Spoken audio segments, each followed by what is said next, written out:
Hello friends, welcome to my YouTube channel again. So आज का दिन सुबह सुबह शुरू होता है अविष्का को प्यार करने से। तो वो सो रही थी और बच्चे सोते हुए बहुत क्यूट लगते हैं। हालांकि बोलते हैं बच्चों को प्यार करना नहीं चाहिए सोते टाइम, लेकिन क्या करें, सारा प्यार सोते टाइम ही होता है क्योंकि बच्चे ये ना बिल्कुल भी प्यार नहीं करने देते हैं जगते टाइम, तो इसे सोते हुए सारा प्यार निकला आता है। उसके बाद फिर सुबह सुबह मैंने गर्म का पानी करके पिया, मैंने पिया और बच्चे को दिया। और सबसे पहले मैं जो करती हूँ, दरवाज़ा खोल के मैंने देखा कि कितनी सुबह हो गई या कितना अंधेरा है, और साथ में पानी भी डाल दिया बाहर।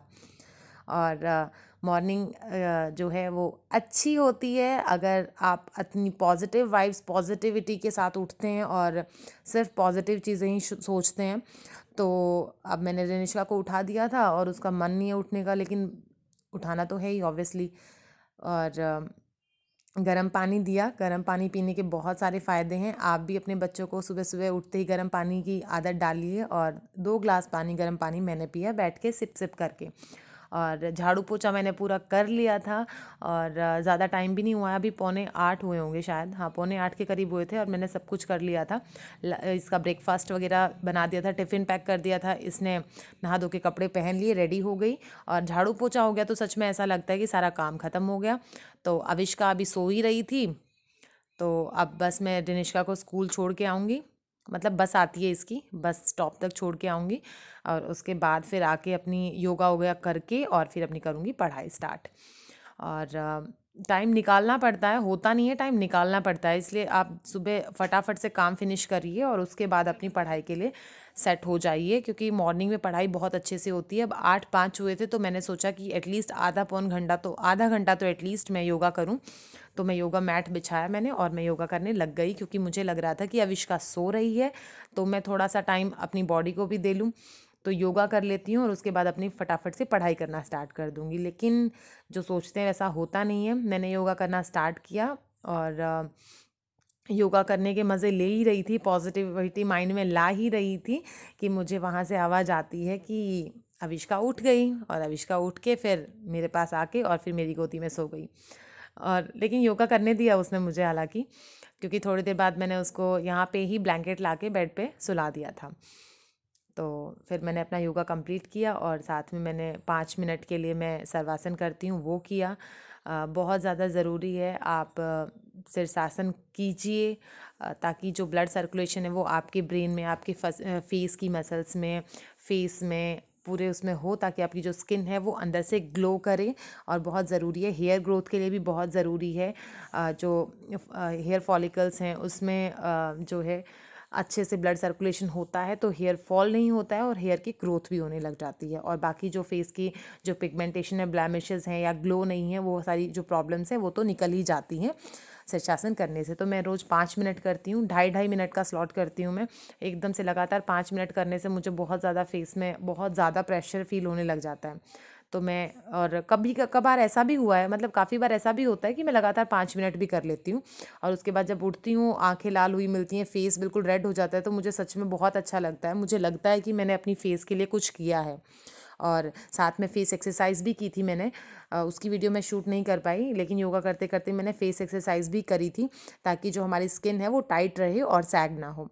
उसके बाद अविष्का सो गई थी तो मैंने फिर फटाफट से पढ़ाई करना स्टार्ट कर दिया। और मैं लेके बैठ गई थी बुक। और मॉर्निंग का टाइम था और मेरा मन कर रहा था कि मैं एक बार कुछ चैप्टर रिवाइज़ कर लूँ। और ये साथ में देखो सो नहीं रही है, जग रही है मैडम।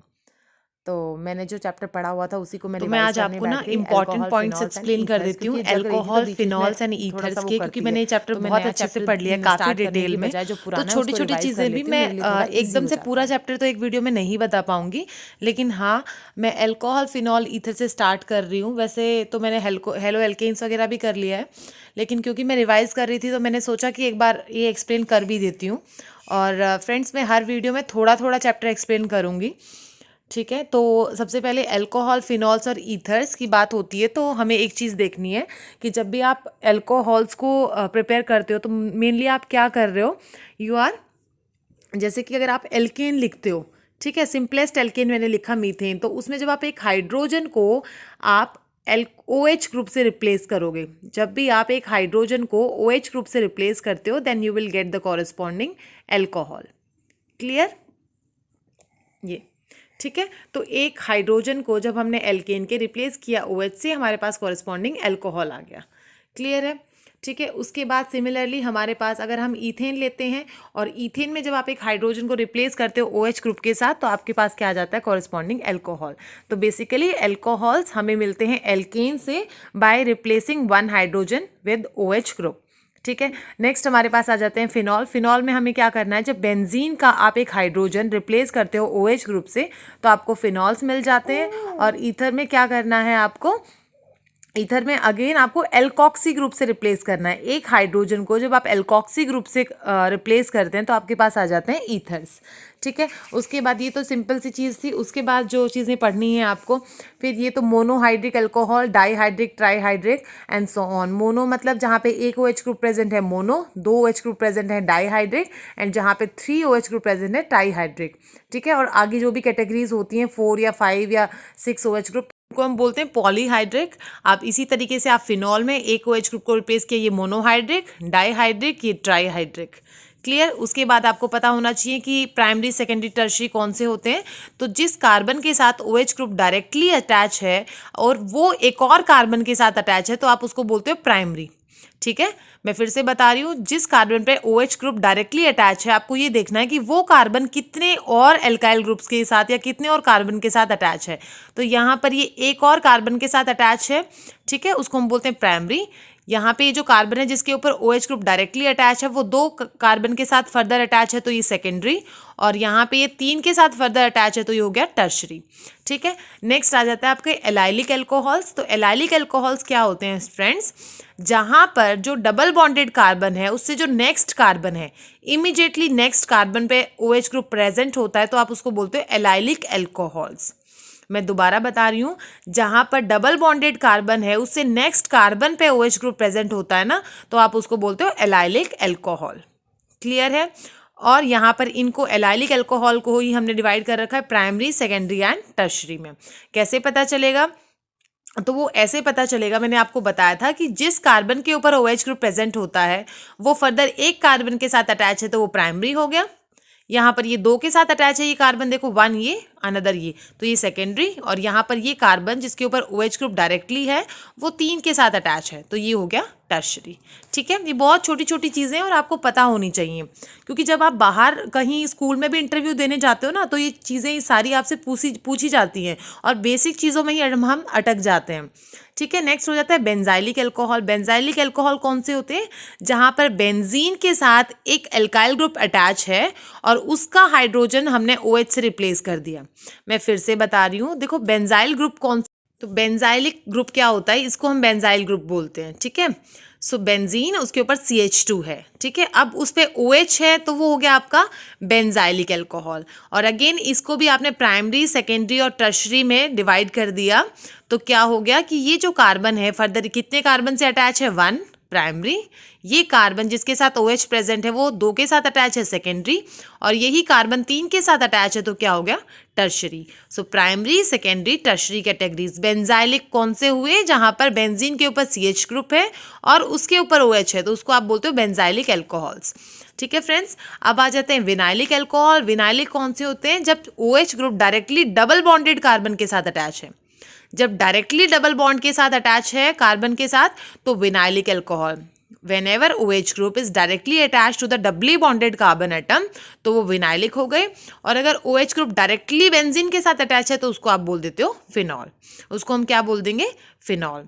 ठीक है। तो डिफरेंस क्या है विनाइलिक में और एल्काइलिक में? ये डिफरेंस था कि डबल बॉन्ड कार्बन डायरेक्टली उसके साथ OH है, तो विनाइलिक, और अगर नेक्स्ट कार्बन पे है तो वो एलाइलिक हो जाता है। अगर OH ग्रुप डायरेक्टली बेंजीन पे अटैच है तो वो फिनॉल हो जाएगा, और अगर कार्बन के थ्रू अटैच है तो वो हो जाएगा आपका बेंजाइलिक एल्कोहल। ठीक है। उसके बाद फ्रेंड्स हो जाता है ईथर। ईथर हमें पता है ROR, जहाँ पर 2 एल्काइल ग्रुप या 2 एराइल ग्रुप या फिर एक एल्काइल और एक एराइल ग्रुप के बीच में ऑक्सीजन की लिंकेज है, तो आप उसको बोलते हो ईथर्स। अब इनको भी हमने कैटेगरी में डिवाइड कर दिया, सिंपल या सिमेट्रिकल, मिक्स्ड या अनसिमेट्रिकल ईथर। सिमेट्रिकल कौन से होते हैं? सिमेट्रिकल होते हैं फ्रेंड्स जहां पर ऑक्सीजन के दोनों तरफ कैसे एल्काइल ग्रुप्स हों? Same alkyl group. ये देखो, ये ऑक्सीजन है और दोनों साइड में सेम ग्रुप हैं, दोनों इथाइल ग्रुप हैं, तो उसको आप बोलते हो सिमेट्रिकल ईथर। और अगर ऑक्सीजन के दोनों साइड में डिफरेंट एल्काइल ग्रुप हैं तो उसको, तो ये जो है ऑक्सीजन, इसके दोनों साइड में आपके पास डिफरेंट एल्काइल ग्रुप हैं तो आप उसको बोलते हो मिक्स्ड ईथर। ठीक है, तो अब ये जैसे ये किसका एग्जाम्पल हुआ, एक तरफ तो इथाइल ग्रुप है और एक तरफ फिनाइल ग्रुप है, तो दोनों डिफरेंट है ना, तो ये क्या हुए आपके अनसिमेट्रिकल या फिर मिक्स्ड ईथर। अगर दोनों ग्रुप सेम होंगे तो वो क्या हो जाते हैं आपके सिमेट्रिकल या सिंपल ईथर्स। उसके बाद है फ्रेंड्स ये नॉमेनक्लेचर है, sorry nomenclature, these are the in text questions, तो ये आप करके आप ट्राई कर सकते हो कौन से क्या है। उसके बाद आ जाता है नॉमेनक्लेचर। ठीक है, तो नॉमेनक्लेचर में आपको इंपॉर्टेंट चीज़ें बता देती हूँ, जो बहुत ज़्यादा इंपॉर्टेंट चीज़ें हैं जो एग्जाम में पूछ ली जाती हैं या कहीं ना कहीं इन्वॉल्व हो जाती है एग्जाम पॉइंट ऑफ व्यू से। आपको ग्लाइसरॉल का ये स्ट्रक्चर पता होना चाहिए कि ग्लाइसरॉल में कितने OH ग्रुप होते हैं और उसका IUPAC नेम क्या है। इंपॉर्टेंट है ये क्वेश्चन कि ग्लाइसरॉल का ये जो कॉमन नेम है उसका नॉमेनक्लेचर आपसे पूछ लिया जाता है। ठीक है, IUPAC नेम पूछा जाता है, और अगर आपको स्ट्रक्चर नहीं पता है तो फिर आप IUPAC नेम भी नहीं लिख पाते हैं। ठीक है, और क्या क्या है, जैसे कि क्रिसॉल का स्ट्रक्चर आपको पता होना चाहिए किस तरीके से हम बनाते हैं। ठीक है, क्रिसॉल जिसमें हमारे पास 3 फॉर्म है, ऑर्थो, मेटा, पैरा। अब ऑर्थो फॉर्म क्या होती है, जब OH ग्रुप सेकेंड पोजिशन पे है, यहाँ पे थर्ड पे है तो मेटा और फोर्थ पे है तो फिर पैरा। ठीक है, उसके बाद और क्या इंपॉर्टेंट है, ये तीनों स्ट्रक्चर बहुत ज़्यादा इंपॉर्टेंट है फ्रेंड्स, मोस्ट इंपॉर्टेंट। कैटिकॉल इसका ये IUPAC नेम है और ये जो है वो कॉमन नेम है। कैटिकॉल, रेजोर्सिनॉल एंड हाइड्रोक्विनॉन, ये तीनों के तीनों कंपाउंड बहुत ज़्यादा इंपॉर्टेंट हैं। ठीक है, अब रुको, और ये जो है ये भी बहुत इंपॉर्टेंट है, पायरोगेलॉल, जो NCERT में नहीं दिया हुआ, दूसरी बुक से मैंने लिखा है। जब तीनों OH ग्रुप अल्टरनेट कार्बन पे, बिल्कुल एडजेसेंट कार्बन पे हैं, तो उसको हम बोलते हैं पायरोगेलॉल। और इसमें क्वेश्चन आता है फ्रेंड्स जो कि KVS में PGT में पूछा गया था, कैटिकॉल, रेजोर्सिनॉल, हाइड्रोक्विनॉन, इसमें एसिडिटी ऑर्डर क्या होता है।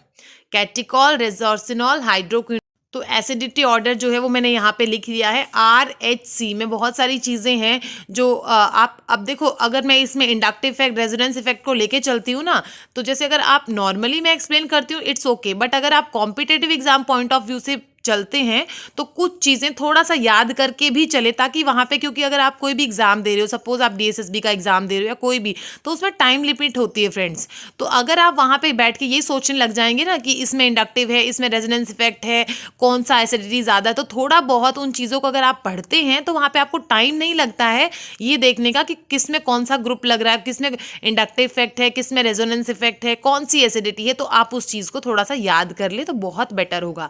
अंडरस्टैंड करके चलिए, क्योंकि अगर आपसे कोई पूछता है, अगर आपसे कोई वैसे पूछ रहा है तो आप उसको एक्सप्लेन कर सकें, बट अगर एग्जाम पॉइंट ऑफ व्यू से है तो चीज़ें याद करके चलना बहुत इंपॉर्टेंट है। तो मैंने ये ऑर्डर लिख लिया था, रेजोर्सिनॉल, हाइड्रोक्विनॉन, कैटिकॉल, और ये एज सच पूछा गया था KVS PGT में। आई थिंक 2018 में, 17-18 में जो एग्जाम हुआ था शायद उसमें आया था ये क्वेश्चन, तो ये इंपॉर्टेंट है।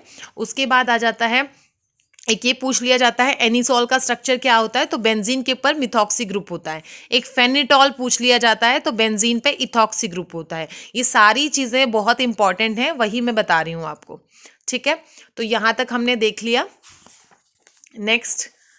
नेक्स्ट तो वही IUPAC नेम वगैरह है वो आप खुद से कर लीजिएगा। उसके बाद एक आपसे पूछ लिया जाता है कि स्ट्रक्चर तो आपको ऑलरेडी पता है अल्कोहल, फिनॉल, ईथर के, तो इसमें बॉन्ड एंगल का रिलेशन पूछ लिया जाता है कई बार। तो बॉन्ड एंगल फ्रेंड्स, सबसे ज़्यादा जो बॉन्ड एंगल होता है वो होता है ईथर्स का। क्यों होता है, क्योंकि जो ऑक्सीजन है उसके दोनों साइड में आपके पास एल्काइल ग्रुप्स प्रेजेंट है, रिपल्शन होती है जिसकी वजह से जो बॉन्ड एंगल है वो इंक्रीज हो जाता है। तो सबसे ज़्यादा बॉन्ड एंगल है ईथर में।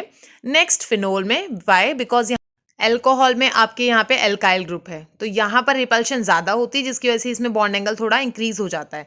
तो आप बॉन्ड एंगल का ऑर्डर होगा ether, phenol and then alcohols. Clear हो गया। उसके बाद आ जाती है प्रिपरेशन, ये मैं आपको नेक्स्ट वीडियो में कराऊंगी ताकि जो वीडियो है वो ज़्यादा लेंथी ना हो। कहीं पर भी यहाँ तक आपको कोई भी डाउट है तो आप पूछ सकते हैं मुझसे। बाकी मैंने आपको जो भी छोटी छोटी जो भी इंपॉर्टेंट चीज़ें हैं वो मैं आपको हर वीडियो में बताती चलूँगी, क्योंकि अगर हमें पता होता है वो चीज़ें हम याद कर लेते हैं। जैसे कि HTET में इस बार आया था क्वेश्चन, आई थिंक स्क्रीनिंग में आया था, मुझे ये कंफर्म नहीं है, या तो स्क्रीनिंग में था या फिर HTET के TGT एग्ज़ाम में था।